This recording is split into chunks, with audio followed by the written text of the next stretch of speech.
Hi, this is Mrs. Nagayama, and this is a review video for Unit 3.09 quiz. Please review sections 3.07, 3.08, and 3.09 before taking the quiz.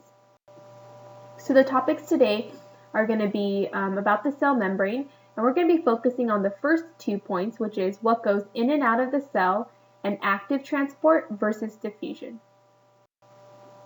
So before we begin, I just wanted to go over the basics about the cell membrane. So you see at the top right, a picture of the cell membrane. You see that it surrounds the entire cell. It separates the inside of the cell from the outside of the cell.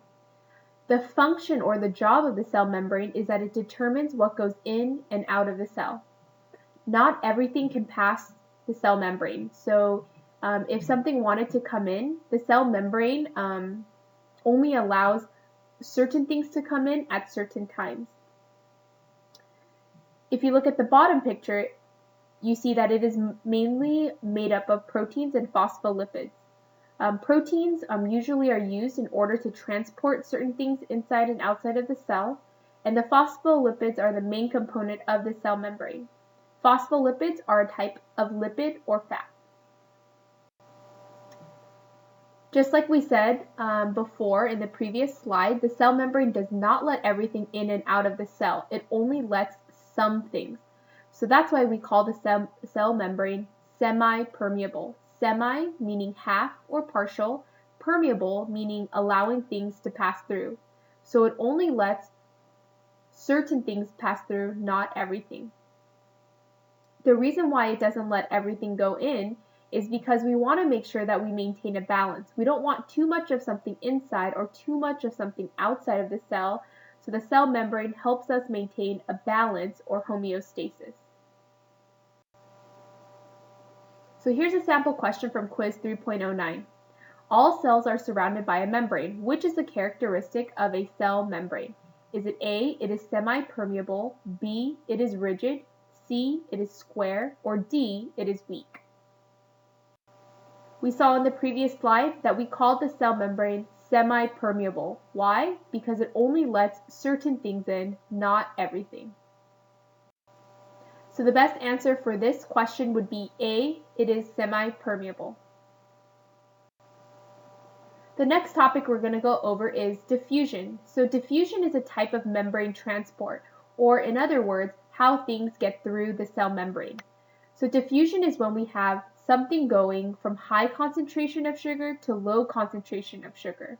So if you look at the picture that we have on this slide, you see that we have a lot of sugar on the left-hand side and not a lot of sugar on the right-hand side.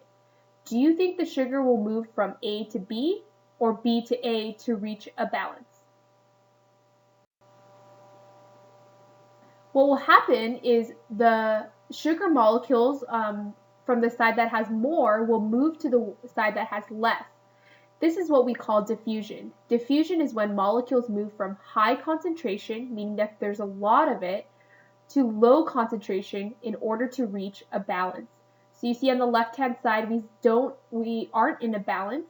However, over time, because of diffusion, we will eventually reach a balance that you see on the right-hand side where we have equal amounts of sugar molecules on both sides. Another type of membrane transport, or ways that things get into the cell or out of the cell, is called active transport. This is the opposite of diffusion. So remember, diffusion is when we had something go from high concentration to low concentration.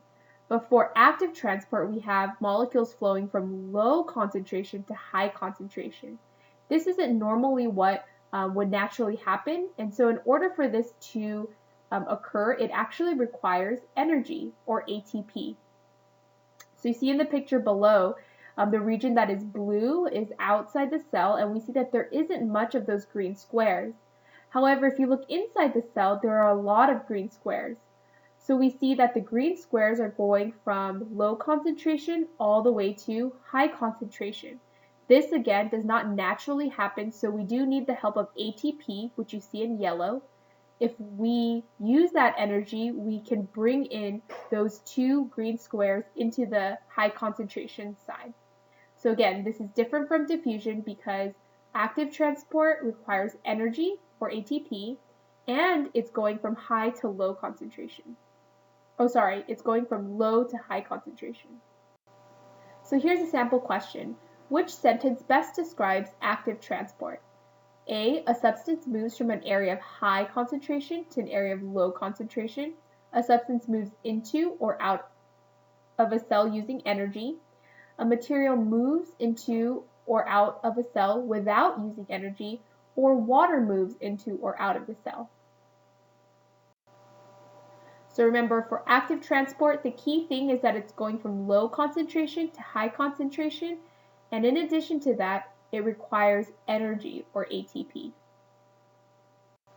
So the best answer for this one would be B, a substance moves into or out of a cell using energy.